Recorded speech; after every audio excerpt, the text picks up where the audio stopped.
I'm John Harris, coming to you from Shared Space. I'd like to introduce you to two wonderful ladies, Annie Maddox and Lydia Muller. They've co-authored a book that I find very interesting, The Art of Personality Profiling.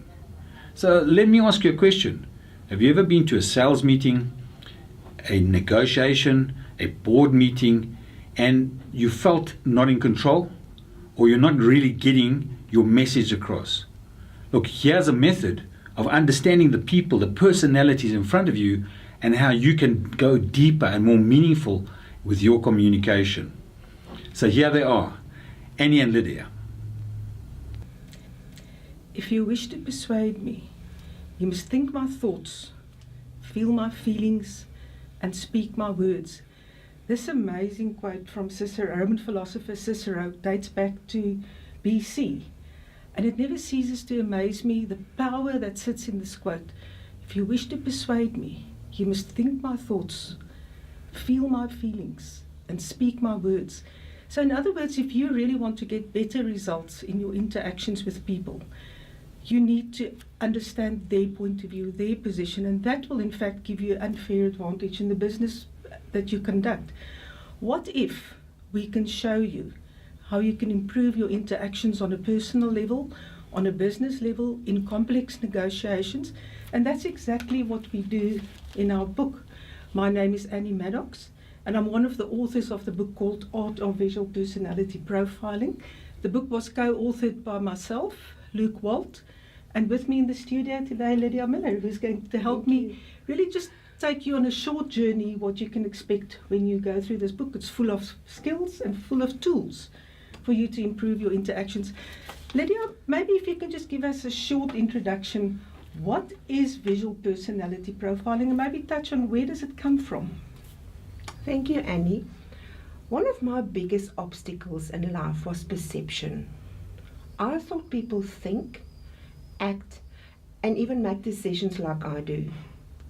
Few years in business, conducting meetings and running seminars, I soon realized my way is not the only way.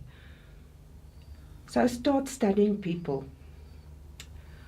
Look at their gestures, read the choices they make, try to get in their subconscious mind about clothing, styles, colors, and obviously the tone and pitch on the voice.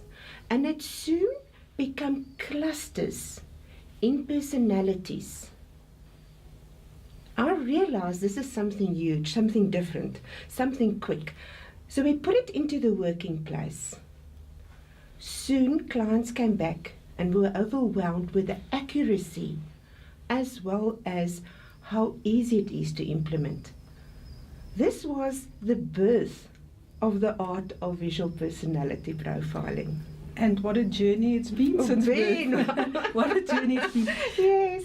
Lydia, what are the key elements, and you touched onto it, but what are the key elements if I look at a person, the person approaches me, what are the key elements to look out for when I want to visually profile a person? Annick, it doesn't matter where you are in the world. It is people talk and led by their subconscious mind. So it's choices people make, whether it's in business, whether it's in private life, how they put it together. So basically, it's always there. It's been led by our senses. It's always been there. And the beauty about the whole thing is when we listen to the tone and the pitch, we see the choices people make. They either love or they dislike. The choices they make and where they put what in their own offices. These are all tools that you can use in negotiations. Understanding that people say, you in my head, how did you get there? Is because you're not changing your own personality. You're actually observing people's personality. And the beauty about the whole thing is you can then lead the situation to where you want to have. So the key thing is to start to really trust your senses. Absolutely. And make sure what information your senses feed into your subconscious mind to make sense of that and to act appropriately according to that. The issue of diversity, and we spend quite a lot of time deciding and structuring the responses or the content around diversity. What's the best way in your mind to explain the impact of diversity on personalities? I think diversity is so real. Again, the world has become quite small. Whether you conduct business in the Far East, exactly where? Is it Japan, which is vastly different from that of China? Diversity is not only cultures. It's not only gender. It's not only generations. I mean, the first time in life, you find 3 generations in one business. And people do not understand. However, all the filters over the personality still shines through. Doesn't matter your age or where you are in the world. It still shines through, and that is maybe the essence as we look at the filters coming in, but yet the personality is so strong that even in different cultures it still shines through, and it's a universal tool. It is a universal. Yes. And what we said is that it's so important, if you know that you're going to interact with people where there's a diversity, that you actually do your homework and you research to understand what you're up against, and not just pull in China shop into meetings.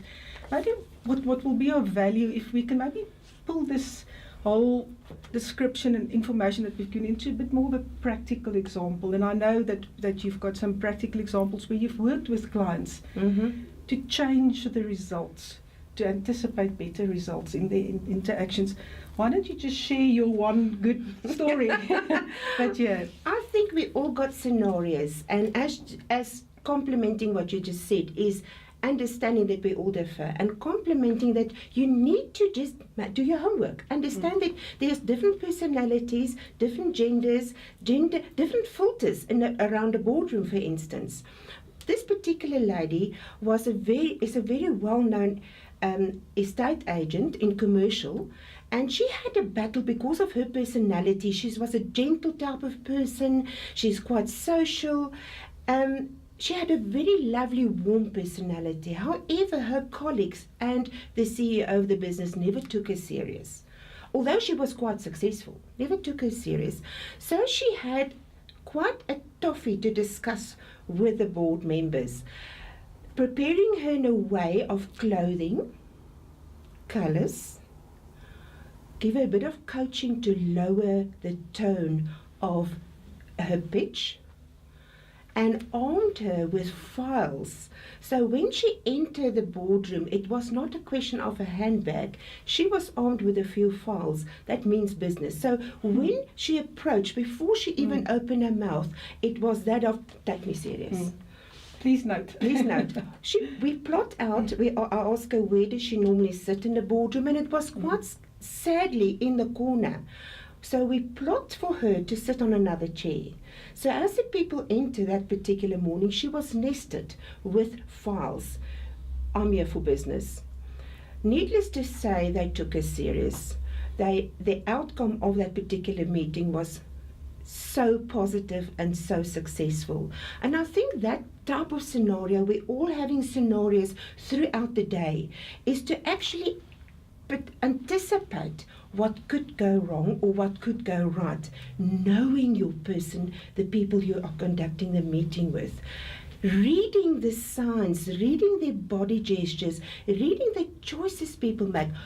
Practically do the art of visual personality profiling. It's such a powerful tool. It is a powerful tool, and I think we can vouch for how powerful. If I just think back on our journey to get the book published, 3 very, very, very different personalities, and we really had to use the tools and techniques that we sharing in this book to get the best out of the 3 different personalities, because if we were left on our own, we would probably kill one another. But we found ways to do it. But you were the glue, Annie. You were the glue. So we really want to invite you as a viewer to join us on this incredible journey.